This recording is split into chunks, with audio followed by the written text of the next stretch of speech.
Hey everyone, this is Jordan from New St. Andrews College. I just want to invite you to join us for our upcoming Prospective Student Weekend, which is from April 13th to 16th. This is the same weekend as the Grace Agenda Conference, so if you're headed over to Moscow for that, you can register your visit also for the Prospective Student Weekend at nsa.edu. Two great events, graceagenda.com and your Prospective Student Weekend here at NSA. Hope to see you there and enjoy the podcast.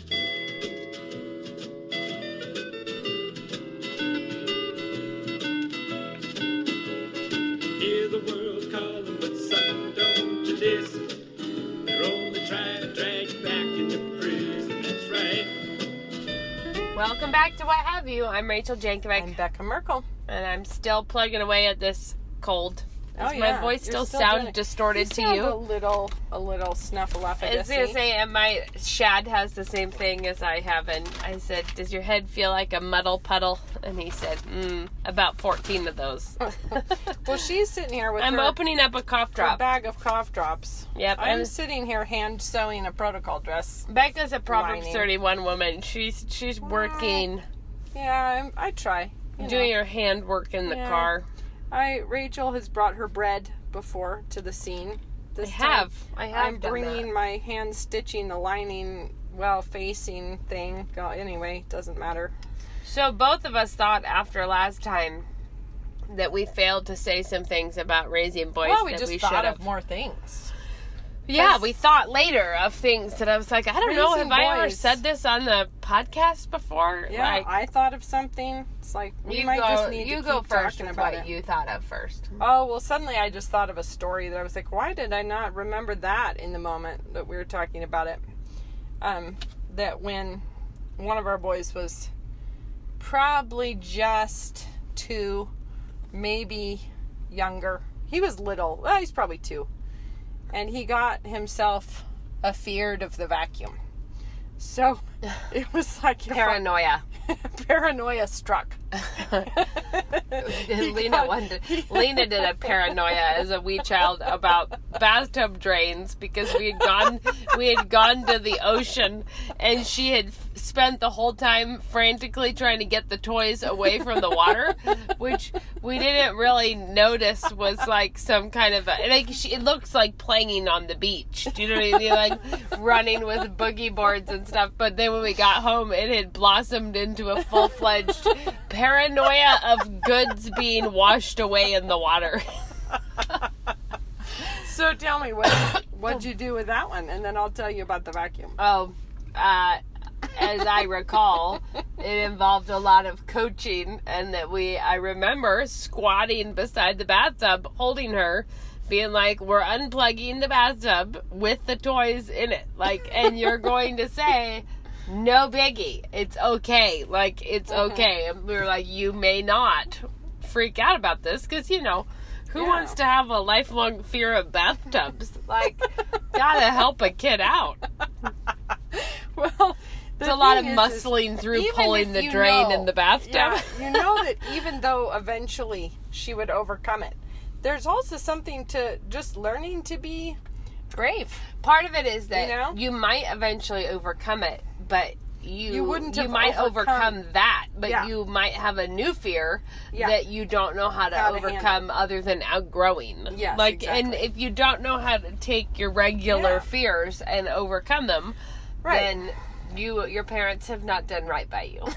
And the thing is, so anyway, he was stressed about the vacuum, and anytime I got the vacuum out, he would really cry. And I think that this had gone on for a while without Ben knowing that it was going on, where I would, I don't remember what I would do, like hold him or something while I tried to vacuum. Anyway, one time it comes to Ben's attention that we're having a fear of a vacuum.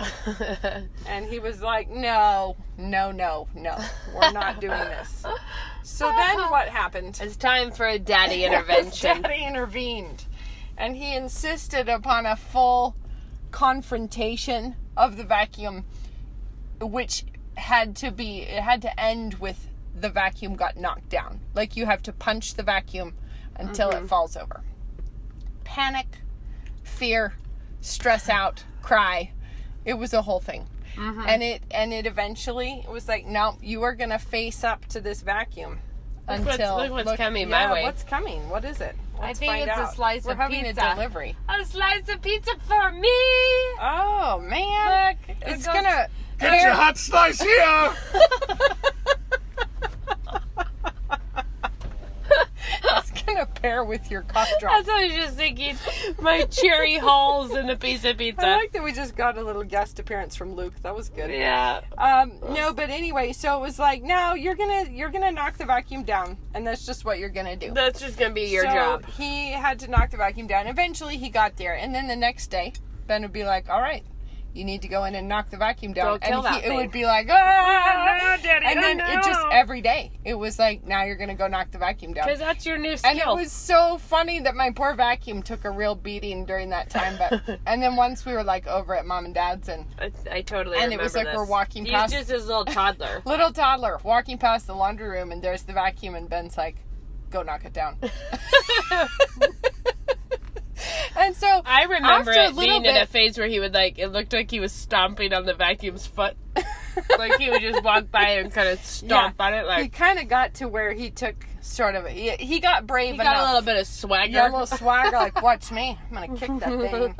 Anyway, it was like, it was just one of those deals that it's like, it was a little weird panic attack about the vacuum, and so it becomes a chance to be brave. So something I was going to say about this is that mothers are naturally very good at loving their children. Like that's a thing, and aren't we glad Lucky that God Lucky made that so that is easy? the case. But often in mothering, your real need is to be a good leader. Like to lead your sons in the sense of saying, like, no, this is what I want from you. This is what I want to see from you. This is how you're, and having their respect in the sense that they want to follow your instruction, not because you're a man, but because you know what a good man is. And because of that, you're in a position to tell them how to be that. Yeah, and like another time, when Knox was like really like a baby, like in the high chair, sort of a baby, and we discovered that he did not care to have peanut butter on his hands. Like, Or it anything. really bothered him to have, anything sticky or dirty or whatever. He would just sit there and hold his hands in the air and look at us with a pained expression, like, really? You're going to let me have peanut butter on my hands? And so he would just hold them there until you came and wiped his hands off. And then, but it was starting to be like he didn't like to get his hands dirty. So same thing, Ben would just be like, well, we're going in the backyard and you're going to stick your hands in the mud.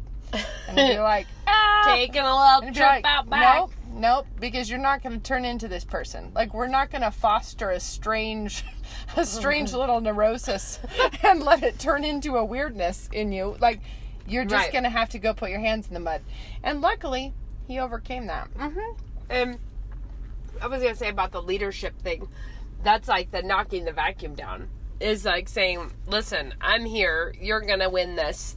This is, but I need to see this from you. Like, it is inspiring courage in your child. And if your kid is small enough to be scared, he's small enough to be brave, or big enough to be brave, I guess. Like, there's always... If they have something that needs to be overcome, then you need to equip them to overcome it. Exactly. And you can teach them, like, in little baby versions. Like, they have baby version fears, and so you can teach them baby version bravery. Totally. And so one other thing we do with our boys is that we say the fussy dragon. So like if one of the boys, little boys, not the big boys, if a little boy strolls into the kitchen and says something fussy, I will be like, did you hear the fussy dragon? And they're like, Because what? I did. I said, I heard him. And it's like, you need to kill that fuzzy dragon before it eats you up. Right. And we say, if you don't kill it, like, then I'll have to help. it goes on, we say, you kill it or I will. Yeah, like, this is your chance. So Moses is in a phase where he'll say he has to turn around and kill the fussy dragon with a sword and then say something to me in an unfussy voice. Like, I need to hear that the fussy dragon has died. And we will tell them, if you don't kill it, that's Mama's job. So, like, you kill it, and then we'll all celebrate its death and move on.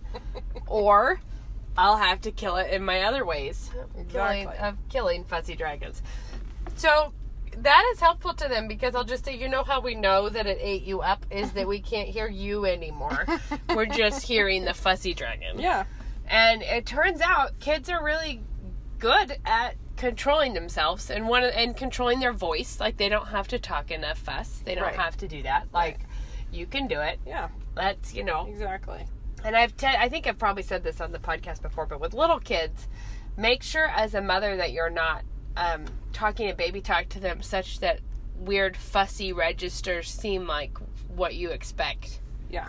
Like, I have a cold right now, so this is probably difficult for me to, I just mean instead of being like, say please mama, but to say, I want you to say please mom, in a clear, Yeah. collected voice, like we're not doing Yeah. special voices that I need to roll a window down, don't you think? Feel free. Getting it all- Be my guest. My yeah. Uh-huh. car is your car. So one other thing that I thought of that I may have also said on the podcast before was about our Rejoice in the Lord Always lunches. I don't remember, but I feel like no matter what it is, tell it again because So I have some of an age group that the fussing discontentment can come upon us.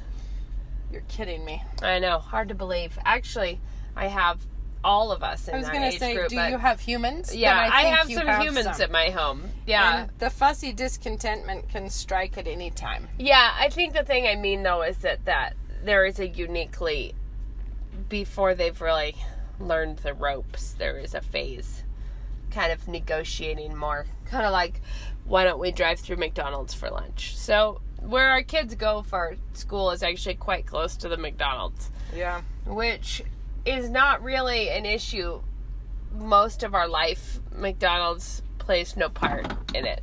But Shad enjoys himself a sausage McMuffin.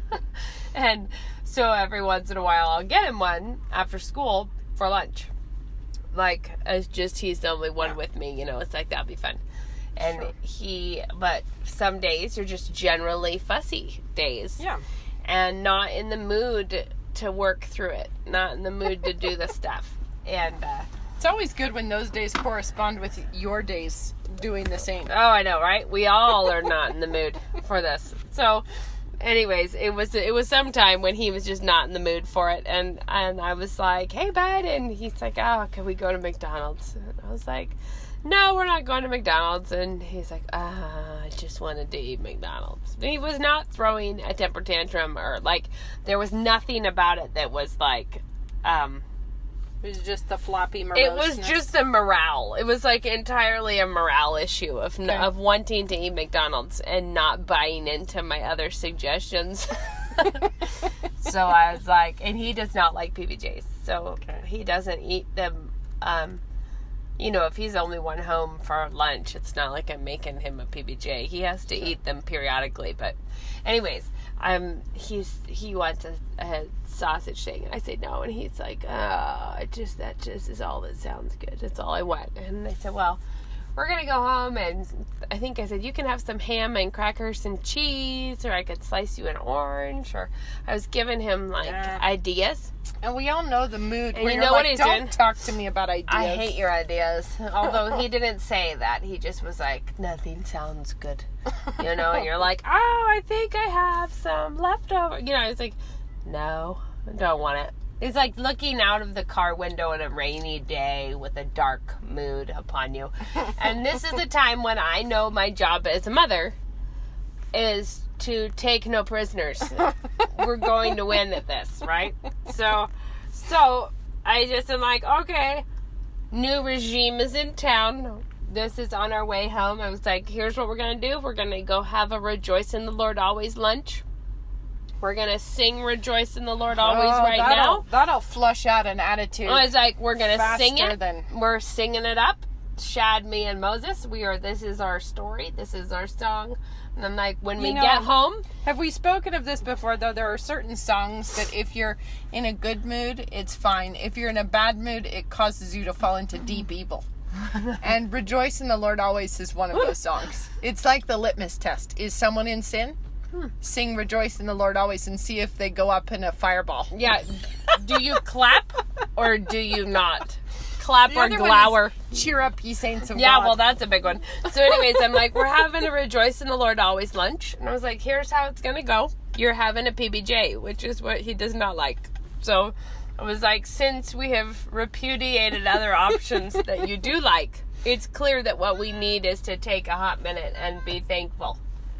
And so I gave him the rundown. I'm like, I'm making you a PBJ. We're cutting it into 9 pieces. I'm giving you a piece of paper with 9 squares in it. In every bite that you eat with rejoicing in the Lord, you put a star in the box, and there will be 9 stars.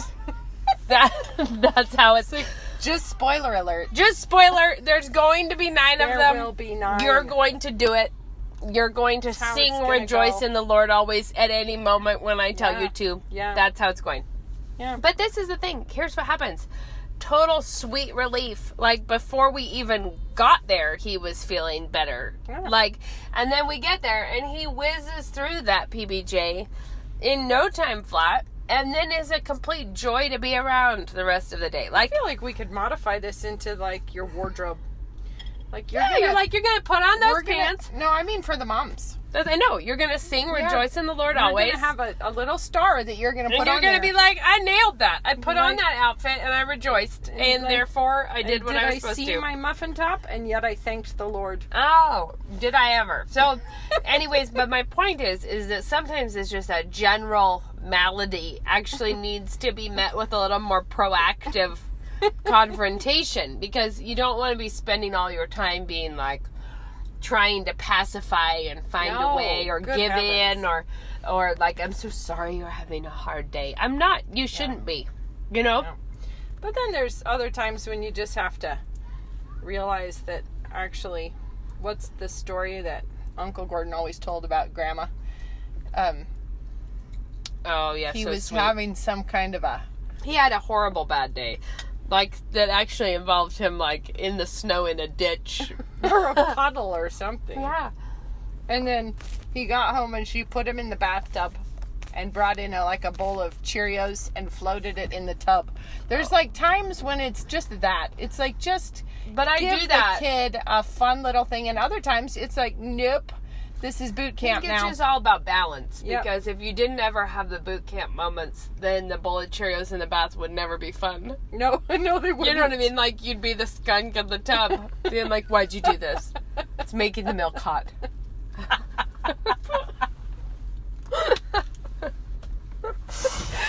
You would be the skunk in the tub. And the thing is, I think that that's the key, is seeing where you need to actually address a little tude that's happening. Right, like there's different ways of, there's just different times and different things that are needed. And to every season purpose. Turn. Yeah, definitely do that. I'm just going to speak a moment of my frustration here that my hand sewing is coming up with a pucker, and Well, I can't. Talk about it while I hop out can't to grab a unpucker it. wet wipe out of What my you car to doing? blow my nose so Oh, that my I don't word. snort. You guys. Well, guys, I got my nose good and blowed, and That was 3 days ago. It's just been a little longer than one trip to the car for a wet wipe. That what I said I would do. I did come back. We She just came didn't back. do a good job after that. No, we kind of dwindled off. It was Until like, we were so sick of it that we just we were like, whatever. Yeah. Rachel got out of the car. 3 days passed. we're back. We're a little bit fresher. We're back maybe. in the car, and Rachel's cold is less aggressive. Well, I didn't bring cough drops this She time, but didn't I'll bring leave them. it up to you to wonder if that's because I ran out of cough drops or if it's because I don't need them anymore. No. I finished the dress I was sewing. My daughter's wearing it right now. She's off at Perfect. her event. It turned out super cute. So anyway, we're back in the car again. So, something that we did think we needed to touch on in the last half of this one is talking about a little bit about daughters. I said about sons a while ago that you need to show leadership to your son, not because you are a good man, but because you know what a good man is. Like, and Yeah. you know, and you tell them, and you communicate that. But with daughters, it's different because, Lord willing, you are a good woman. Yeah. Like, Lord willing, you're giving them the inside track on what it means to be a faithful woman who is doing her faithful woman duties, Right. not, and applying scripture personally first and then to your daughters and explaining to them how that trickles down in your own life and what it feels like and how you manage it. You can teach your son to be tough in a masculine way without having to be tough in a masculine way yourself. But with your daughters, you have to model it too, because if you want them to have feminine strength, you'd better show them what it looks like. And it's far more common when I'm having when there's a serious issue that we're dealing with, or serious discussion, whatever. It's far more common with the girls than with the boys for me to be essentially opening some cupboard doors and saying, let me explain to you how this goes in your life. Like, this is how you know, like with a son, it's different. You're pointing to daddy. You're like, look at your dad. Look at these men. This is how we do it. Look at this. Look you know, at like, this biblical look character. at this. Look at this. Yeah. Look at this man. Do like this. With your daughters, you're saying a lot more of, this is how I do it. This is how I take God's word, and this is how I apply it to my life. And this is why I do this thing, or this is why I, you know, whatever. So it's a little bit different, but your qualifications are more important because you're talking directly about something you do know. Yeah. Right? It's a more of an opportunity for hypocrisy. Obviously. True. Obviously more of a one. So one thing that I think we're well established in the fact that we really want our daughters to be well educated.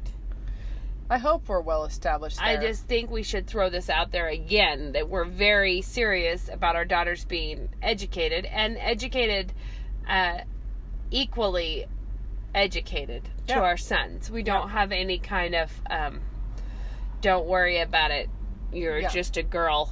Can I just have a parenthetical? All we need out of you is tater tot casseroles. The thing that drives me nuts about that particular approach, and I may have said it before on the podcast because I've said it a lot of times in life, but the thing that drives me nuts about that approach is you have such a low view of a woman's calling if you think that, oh, well, it doesn't require any brains to be a mom or a wife or a housekeeper. There's nothing that might be, you know, challenging. No. Why would you ever need that? Why would it be a challenge? No. All it is putting Tupperware in the right drawer. Yeah, exactly. Like, and that's like, you couldn't find a feminist be more brutal about the homemaker than many conservatives are about the same role, because they just think, it takes nothing. It takes no skills. Yeah, you don't need out, preparation. Why would you need to do more than read a basic recipe? Yeah. You don't even need to double it, because you're probably fractions. not that important. You can't do fractions. Yeah, never double a 2/3 recipe. Speaking of doubling, just as a by the wayside, Daphne asked for a cake I make in the summer citrus cake that I make for her birthday. Okay. And I, knowing how it goes for Sabbath birthdays, doubled the recipe because I always double it. But I inadvertently quadrupled it because I didn't remember that I printed it out doubled. Oh. So I doubled the doubled. Yeah. You know? Mm-hmm. So for the first half, I was thinking, that does seem like a lot of eggs. Like, Yeah. It's 16 eggs. And I was thinking, 8 eggs, like, that seems like an eggier cake than I recall it being, but it's been a little while. And the other ingredients didn't send up any major flares for me because it was butter and it seemed like about the right amount of butter, but I realized there's also oil in the cake, so whatever the case I made, it was when I got to the step of 8 cups of sugar that I was like, what now? Surely not. Like, what kind of a cake is this? And then I realized I quadrupled. Accidentally quadrupled. Ideal. Yeah, totally aside. Anyway. What I'm saying is my fine education did not spare me that. I doubled it on up.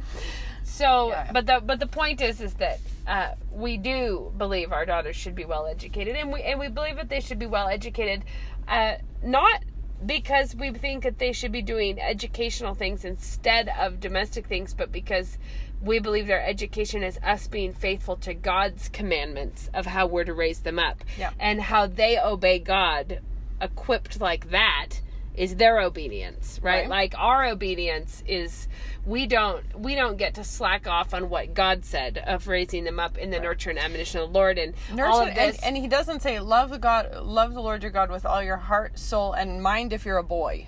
Yeah, no, and your mind, like, love his creation, love that he gave you brains, love all of these things, but it's the parents' obedience with their children is providing the best education that you possibly can. It is the children's obedience, how they serve God with that, right? Okay. So we don't decide because we want our daughters to be domestic because we do hope, Lord willing, that our daughters will be wives and mothers, and we hope the Lord provides that for them.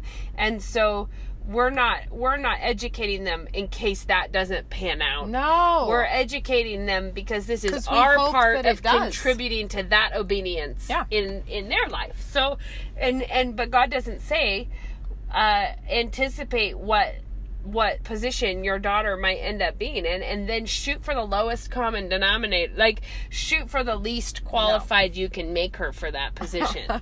so we see all that just by way of qualification, because what I do want to say is that while we totally believe that, we also believe that Scripture is very clear and in some ways impossibly clear about women's role being domestic, loving their homes and their husbands and the children, and loving, taking care of people. Like being in that domestic role is what the Bible spells out for women. And it spells it out in a way that is also not totally wooden and legalistic.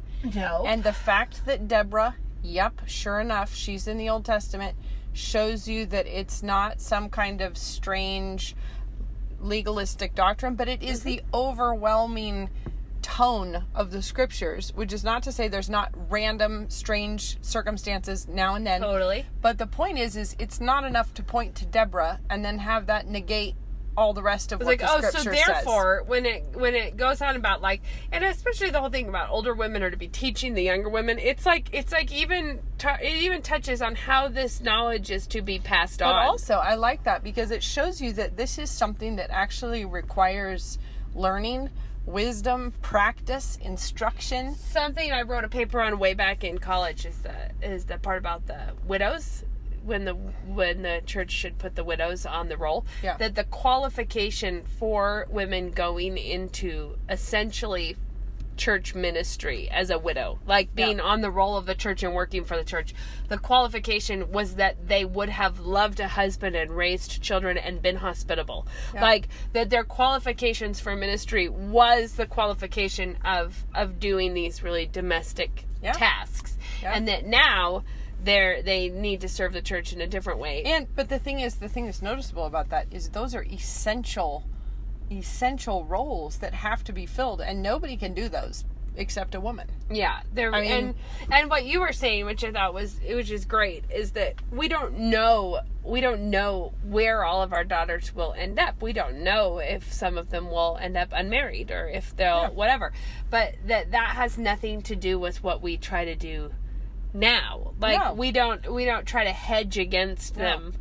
And their education equips them for whatever God calls them to. Hopefully that makes them versatile, clear thinking, creative, problem solving, interested. And that's going to be the kind of thing that they can take with them into whatever phase of life they go into. But being domestic, this is something that kind of bothers me. People act like being domestic is weirdly sort of like no other thing in the universe, where if you, like, let's say that you wanted your daughter to become an engineer, you would never take the approach of, so what we think we're going to do is we'll just wait and see if she becomes an engineer, and if she does, then she can learn how to do it. Or better yet, we're hoping she's going to be an engineer, but unless that materializes out of thin air, we're going to be training her to be a swim coach.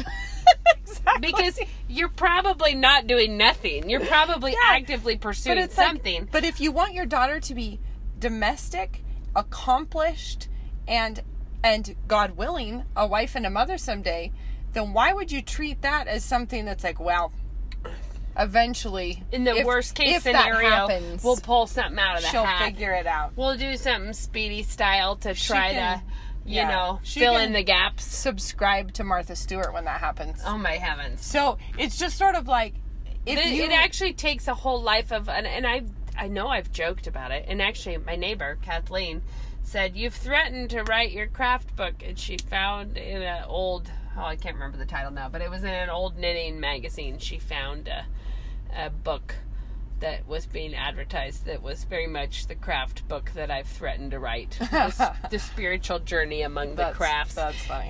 But part of this, and I know this is funny, but this is a little thing. I didn't get serious about working on knitting or whatever until much later in life, and there were a lot of ridiculous little life lessons that you learn along the way. And yeah, of course you could learn them in other places. Anywhere, yeah. But when I got into it, you're like, well, there's a lot of spiritual growth that can happen in this arena, which is funny, but it can. But what's even funnier to me is that having my daughter at a much younger age learning those same things. And some of them are not. It's not big major truths, but it is things about learning how to deal with your own insufficiencies and things. Like you have to face head on taking on a big project and losing steam partway into it. Like you have to look at these things. But this is just because God helpfully crafted all of life to be sanctifying. But part of the thing I was going to say is simply that I know she is more equipped for not just knitting. She's more equipped for a lot of things in life because she had to work through some of those lessons earlier than me because she was interested. The thing is, I do think it's worth noting that, so my girls, I've got 3 girls in high school right now, and right now their calling, their vocation, their primary vocation is as a student. That's what God has put in front of them. That's their duties. That's what God has called them to. And so, yes, of course, I want them to be domestic, and they're learning lots of things, and I rope them into stuff.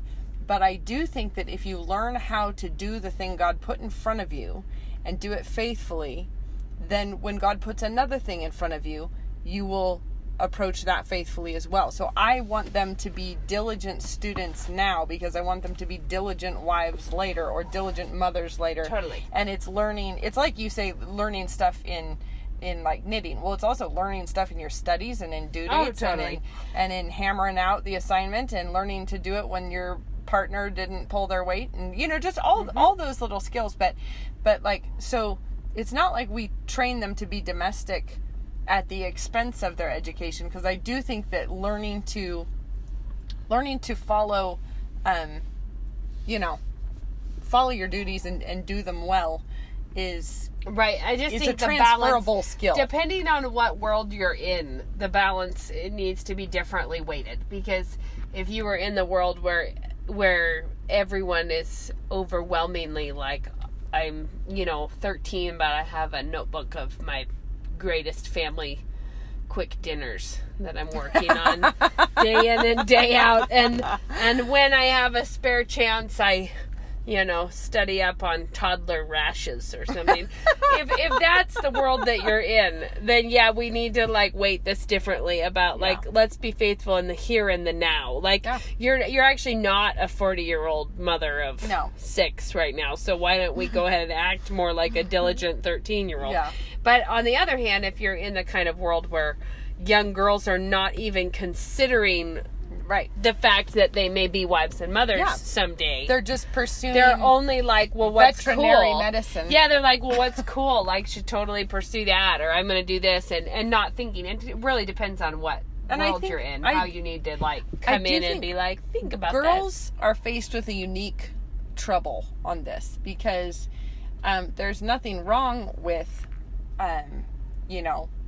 leaving college and having a job and everything, but your fundamental relationship to a job is very different as a woman than it will be as a man.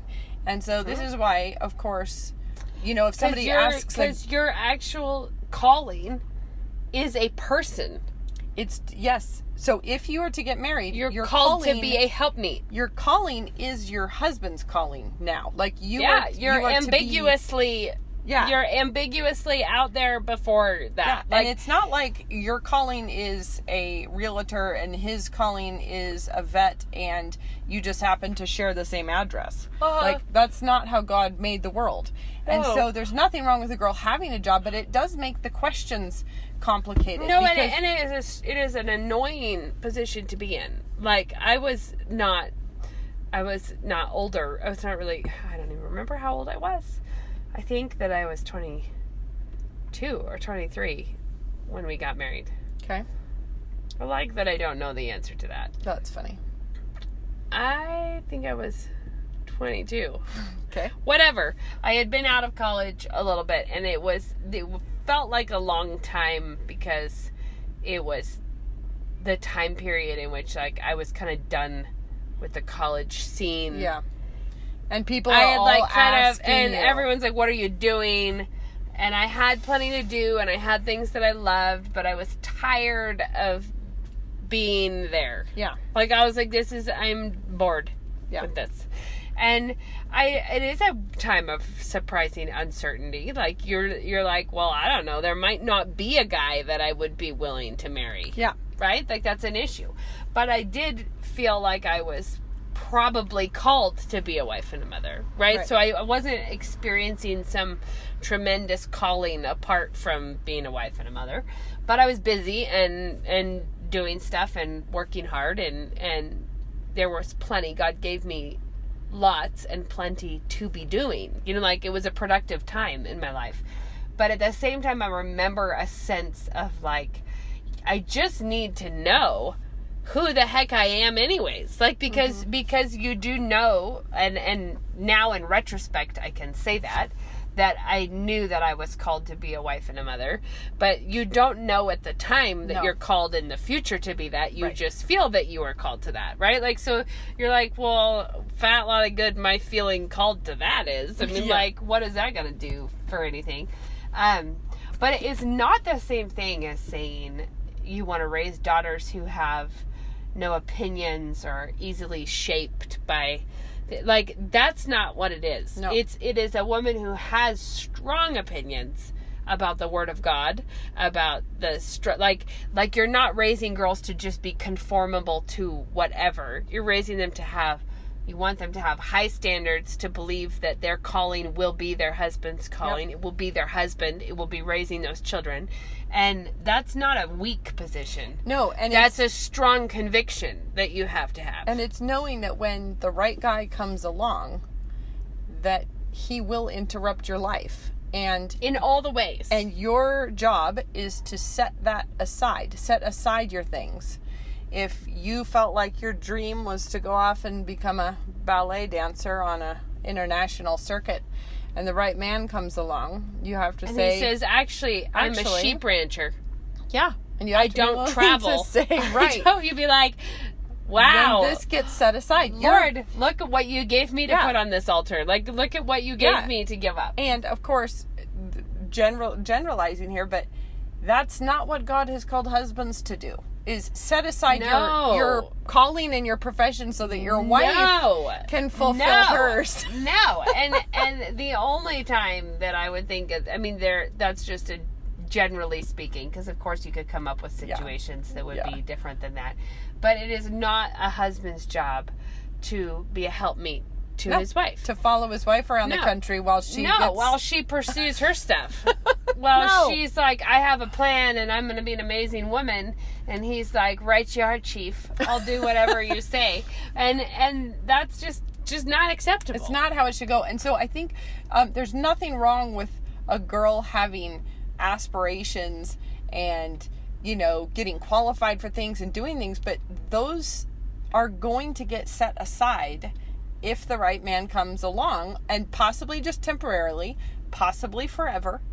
But, you know, you don't know. But the thing is, you have to have a fundamentally different relationship to a career than your husband does.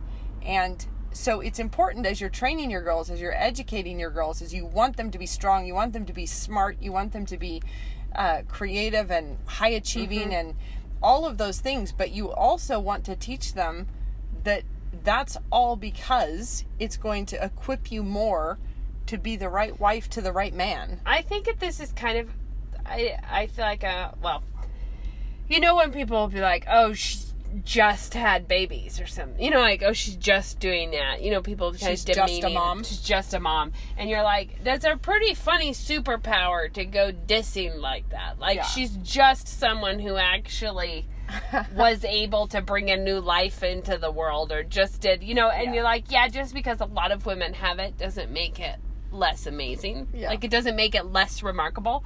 And in the same way, the ability for a woman to be strongly convicted of some things that she would never let go of, and open-handedly enjoying many other things. Do you know what I mean? Like, being willing to let go of things, Sure. but to be busy with enjoying it, doing it, you know, whatever. This is kind of a random thing. I didn't finish that thought. Raising daughters who are that way is not raising daughters who are weak. It is raising daughters who have unique feminine strength. Like, the strength of being like, oh, did I move into a weird apartment in Minnesota now because my husband got a job here? Well, now I'm going to make this the most homey, delightful place to be in Minnesota. Like, this is what I'm going to do. And like, but then loving another place when they are called there, and investing themselves in that place. And I think that that's not weakness to be flexible. It's an incredible strength to be doing that. True. And when we minimize that, like, oh, that's just a pitiful little thing that she's doing because she can't do anything else. Right. You think it's not. It's like saying it's a pitiful little thing that she had a baby, when it's like, well, that was actually a pretty big thing. Well, and I think that the world is so scathing about the biblical role of wife and mother. You have to teach your daughters how to think about it intellectually, how to respond to it emotionally, and how to prepare themselves to be really, really countercultural, because this is the kind of thing that you cannot just assume your daughters will be able to step into it easily with no issue, because with no baggage from our world. This is like swimming upstream in a really fast moving river, and you can't just toss your daughter in and assume it'll be fine. I mean, it's like you have to actually put in a lot of focused and thoughtful work, and you have to know what you think about it yourself, right? You have to be the kind of woman who is doing this, the kind of woman who can articulate it to your daughters, and who can equip them to be that kind of a woman who's going to stand against a major cultural flood right now, and get cool shamed the entire time. Luckily, cool shamed by the most unhappy people on the planet, so it's hard sometimes to take them seriously, but nonetheless. No, I think the most effective cool shaming comes from from the fictional ones. Oh, TV. Yeah. And where they're like, because, well, see, she's so cute and happy. And that's because she's not actually living that life. The fictional ones can be happy because they're made up. And they can overcome in sweet, cheerful ways. Yeah. But we should... Are we needing to wrap it up? Yeah, we could keep on sailing on well, this I think one for we'll come a while, back to. I think we'll come back to girls next time. We kind of let the boys spill over into more than one episode, so I think we'll come back on the girls next time. We should come back on the girls. But until then, I'm gonna go in and feed the troops. I think that sounds like a sound. Like something. It sounds like my job. Doesn't it? Doesn't it? It sounds like the one I have. Bit like that, sort of like that thing we do in the evenings. Yes. All right. Until next time. Ta-ta. Bye-bye.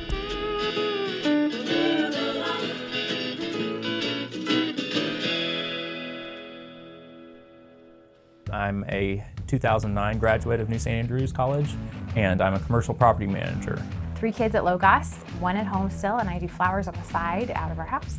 When you have these little people that you're responsible to shepherd, you realize I need to know what I'm talking about, because they need to have a firm foundation and they need deep roots so that they don't get blown over and that they're ready to stand up for the truth.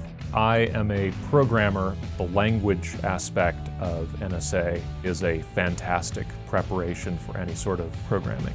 I'm a real estate broker here in town. I think absolutely the perfect education for being in sales of really any kind.